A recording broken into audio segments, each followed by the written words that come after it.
Every single day, you have a choice to live with intention or to drift. Happiness doesn't just show up uninvited. It's not a lucky accident.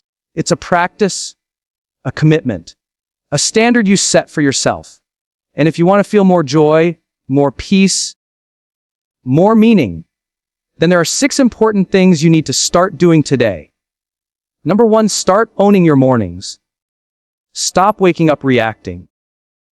Stop grabbing your phone before you've even taken a breath. Your morning is your launch pad. And how you start determines everything. Begin with intention. Take 10 minutes to set your mindset. Stretch, breathe, drink water, and ask yourself, what kind of person do I want to be today? That's not fluff. That's programming your brain to win. Happy people design their day. They don't let the day design them. Number 2, speak to yourself with respect. If people heard the way you talk to yourself in your own mind, would they think you're your own best friend or your worst enemy? Happiness starts with the narrative you're living in. You have to interrupt that inner critic. Replace self-judgment with curiosity. Replace shame with growth. Stop waiting until you're good enough to give yourself peace. You are already worthy of joy, and not when you're perfect, but because you're alive. Number 3, do one thing that makes you proud. It doesn't have to be a big win. It could be drinking water instead of soda, going for that walk, sending the email you've been avoiding. Progress creates happiness.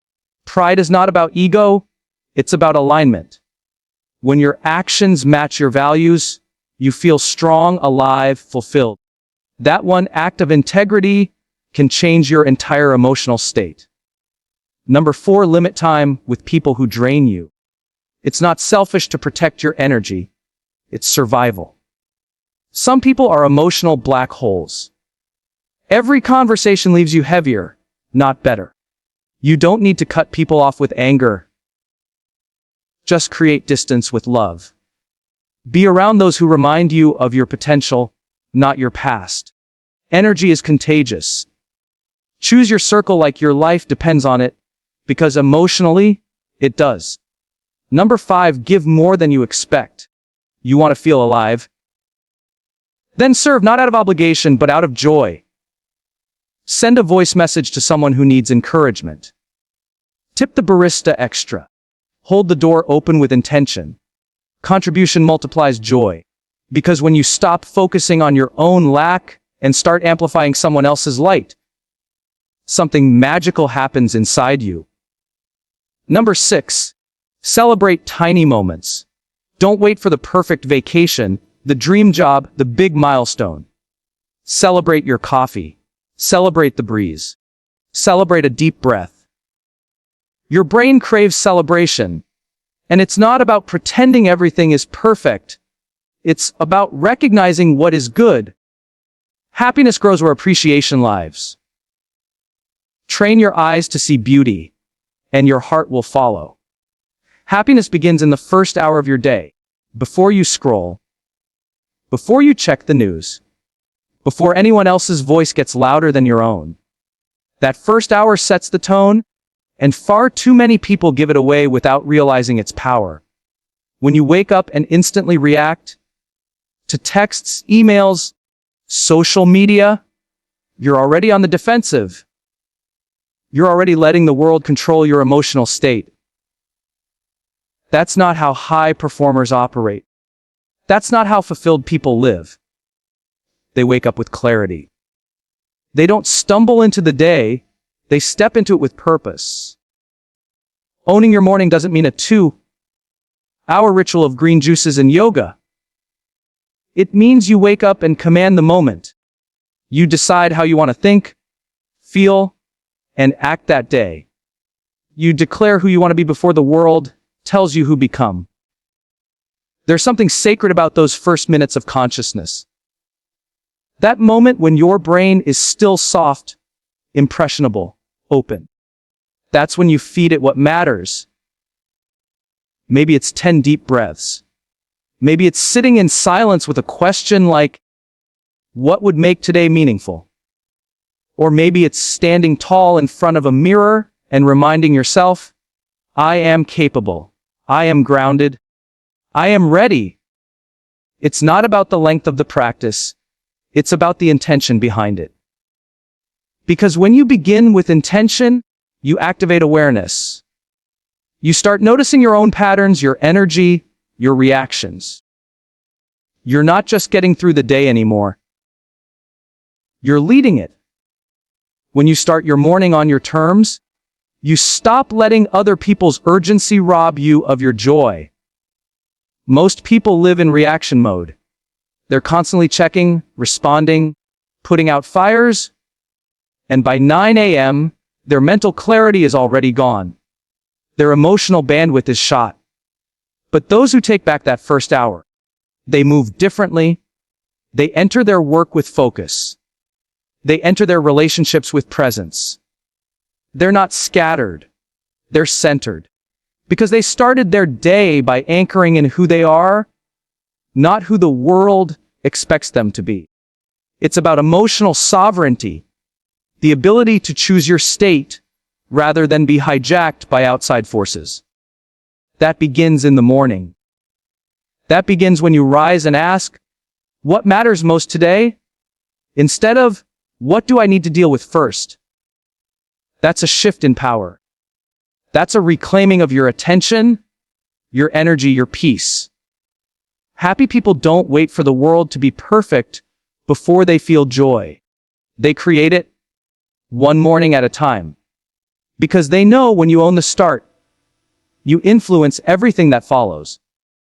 And even if the day goes sideways, even if chaos shows up at noon, they've already anchored themselves in clarity. They've already aligned with purpose. That's what makes all the difference. The voice you hear the most in your life is your own. That internal dialogue running in the background, narrating every decision, every mistake, every moment. It's shaping your identity, your confidence, and your happiness. Yet for so many people, that voice is cruel, critical, and relentless. You beat yourself up for not doing enough, not being enough, not achieving fast enough. You replay every awkward conversation, every failure, every regret like it's on loop. And without realizing it, you begin to internalize the lie that something is wrong with you. But that's not truth, that's conditioning. That's the echo of fear, shame, and comparison. If you want to feel happier, more alive, more fulfilled, it starts by interrupting that voice and speaking to yourself with the respect you so freely give to others. You wouldn't talk to your best friend the way you talk to yourself when you're frustrated or afraid. You wouldn't shame them for being tired. You wouldn't belittle them for falling short. You wouldn't call them lazy, stupid, or worthless.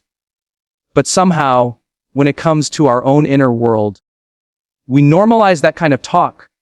We think it's discipline. We think it's honesty. But it's actually sabotage. Because nothing thrives in an environment of criticism. Not a child, not a relationship, and certainly not your own heart. The path to lasting happiness begins with compassion, not condemnation.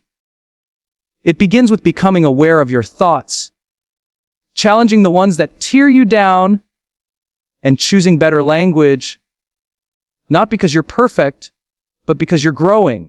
Growth requires encouragement. You don't become better by bullying yourself into it. You become better when you feel safe to try, safe to fail, and safe to learn. That safety starts with your self-talk. It starts with turning, I'm not good enough, into, I'm doing the best I can, and I'm getting stronger every day. It starts with replacing, I'm a mess, with, I'm figuring it out. This isn't about sugarcoating reality. It's about creating a new reality, one that gives you permission to be human. Because the truth is, you're not behind. You're not broken. You're just learning, and learning takes time, grace, and space to breathe.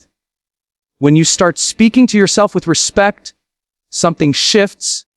You stop seeking validation from the outside. You stop needing other people to approve of you before you feel good about yourself.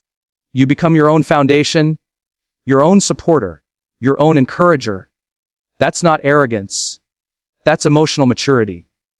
That's self-leadership. Because real happiness doesn't come from achieving more. It comes from liking the person you are while you're becoming more. And that begins with how you talk to yourself when no one's watching. That's the place where happiness grows. Not in perfection, but in the way you treat yourself when things are hard. And if you can master that voice, you can change your entire life. Every single day is an opportunity to build pride, not from ego, but from alignment. And one of the fastest ways to feel happier, more empowered, and more fulfilled is to do at least one thing that makes you proud. That doesn't mean solving every problem in your life in 24 hours. It doesn't mean achieving something extraordinary every single day. It means intentionally choosing one action, one decision, one moment that reflects who you want to be. Because happiness doesn't come from waiting for some massive breakthrough.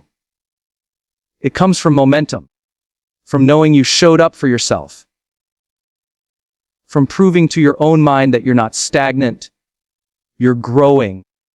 It could be as simple as making your bed with focus, going for that 20-minute walk, choosing to eat something nourishing instead of something numbing. It could be sending the difficult email, turning off your phone to focus on your goals, or saying no to something that's out of alignment with your values. These aren't small things, they're everything, because they compound. Every day you take a step, even a tiny one, you're casting a vote for the person you want to become. And the more you cast those votes, the more your identity shifts.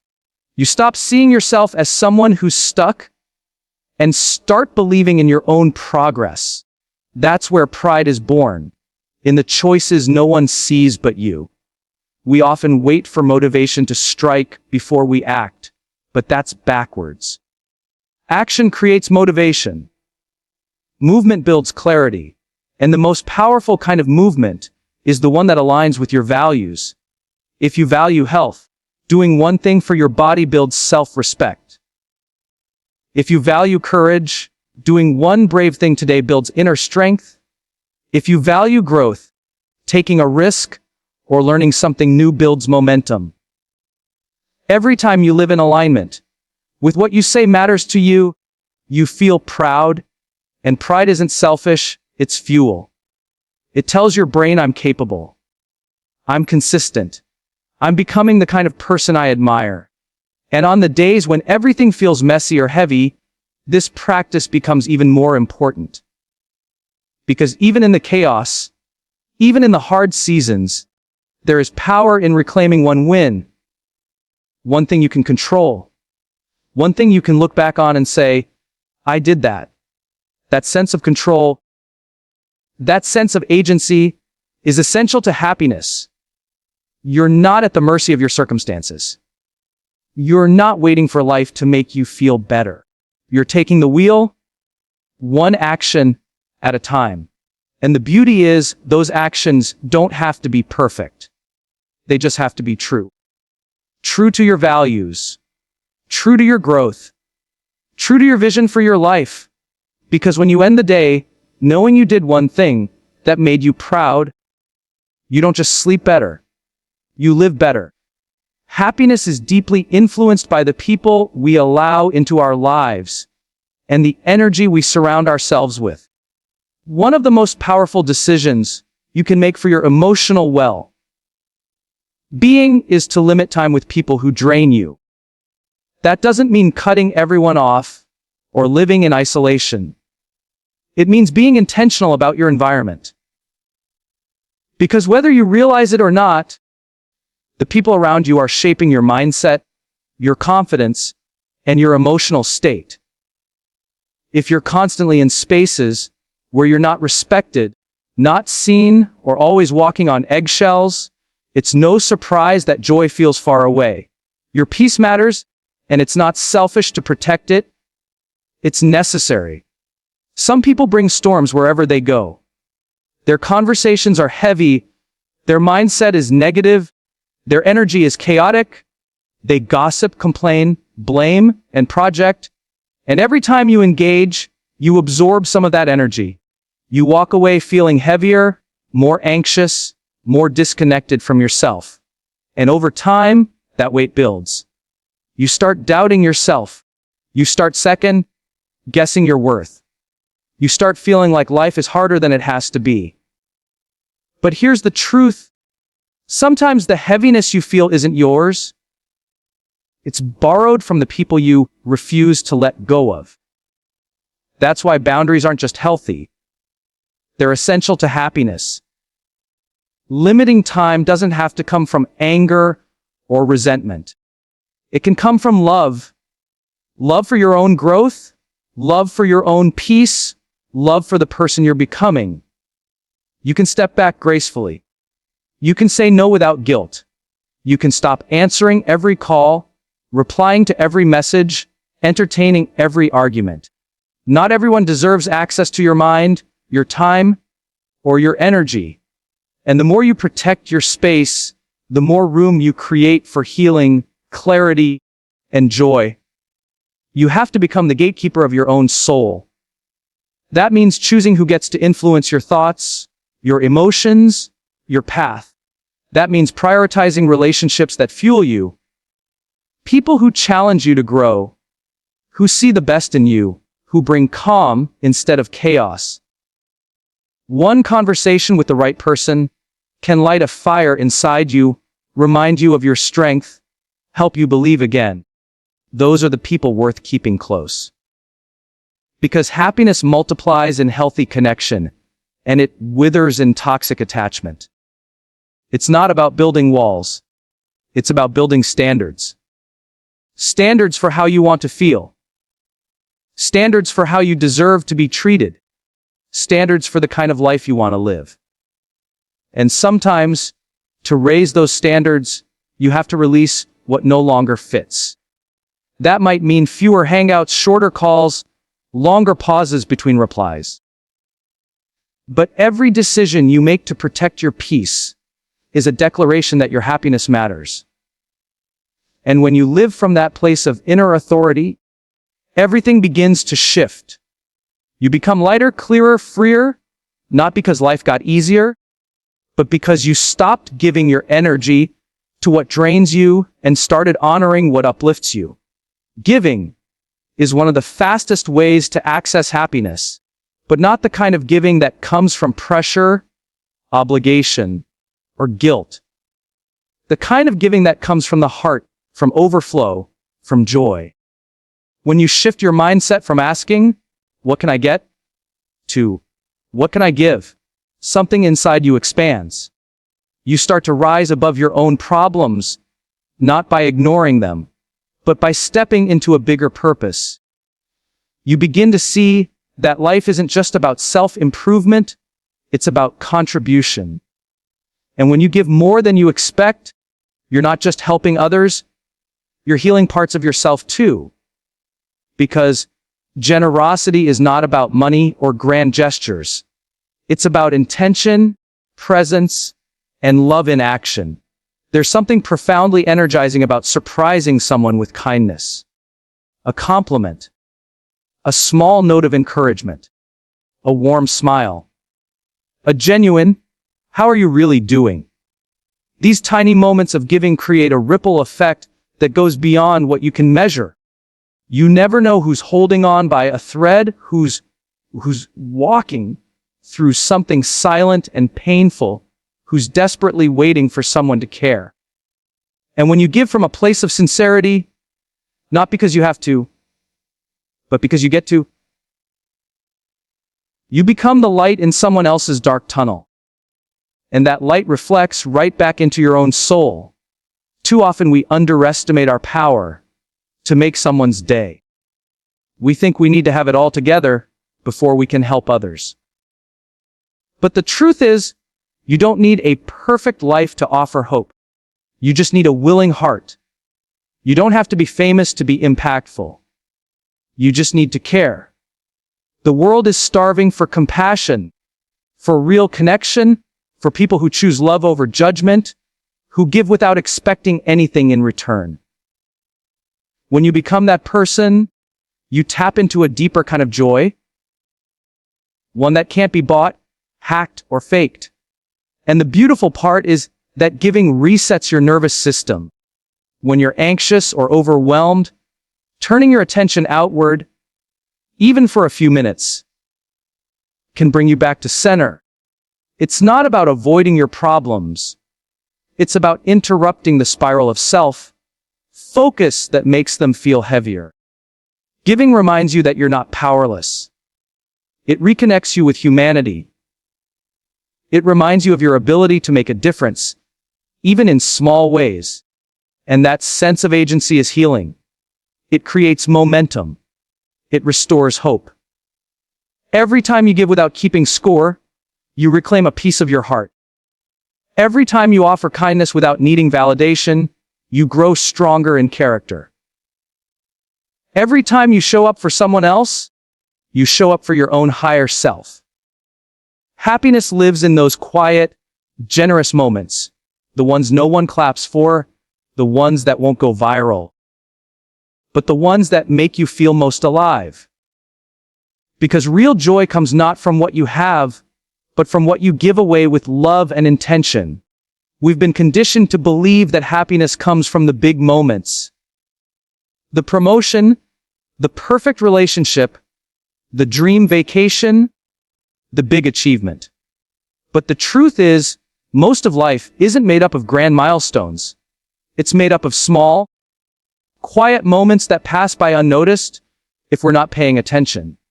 And if you're constantly waiting for the big win to feel joy, you'll miss the hundreds of beautiful, simple things happening all around you. That's why one of the most powerful habits you can develop is to celebrate the tiny moments. Not because everything is perfect, but because something, even one thing, is good. And that one thing, when acknowledged, grows. What you appreciate, appreciates. When you slow down enough to notice the warmth of sunlight through the window, the sound of your favorite song, the smell of fresh coffee, the smile from a stranger, the quiet of the early morning, you're training your brain to recognize joy. You're building emotional muscle that notices what's right instead of always scanning for what's wrong. Because our brains are wired to look for problems, to spot danger, to prepare for the worst. It's a survival mechanism. But happiness isn't about survival. It's about awareness. And awareness can be trained. You can teach yourself to see beauty, even in the midst of chaos. You can learn to pause and say, this right here, this is good. Celebration isn't just about parties and achievements. It's about acknowledgement. It's about presence. It's about creating a moment where you recognize that life is happening now, not later. You don't need a reason to feel good. You can choose to celebrate a deep breath, a clean room, a short walk, a kind word. These are not insignificant. These are the moments that build a life. And when you start honoring them, your whole experience of life begins to shift. You become more grounded, more grateful, more connected. You realize that happiness was never waiting for you at some distant finish line. It was always available, right here, in the now. It takes practice to celebrate the small things, especially when you're in pain, when you're overwhelmed, when everything feels heavy. But that's when it matters most.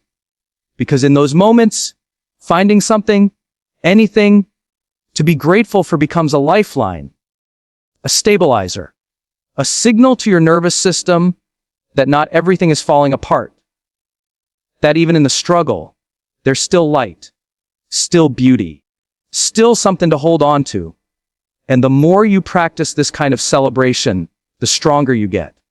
Not just happier, stronger. Because you've built the kind of resilience that isn't dependent on circumstances, but rooted in perspective. Life is not a highlight reel. It's a series of ordinary moments strung together with intention. And if you can train yourself to celebrate those ordinary moments, you'll realize they're not so ordinary after all. They're sacred. They're life itself. And the more you notice them, the more you feel alive within them. That's where real happiness lies. Not in waiting, but in witnessing what's already here.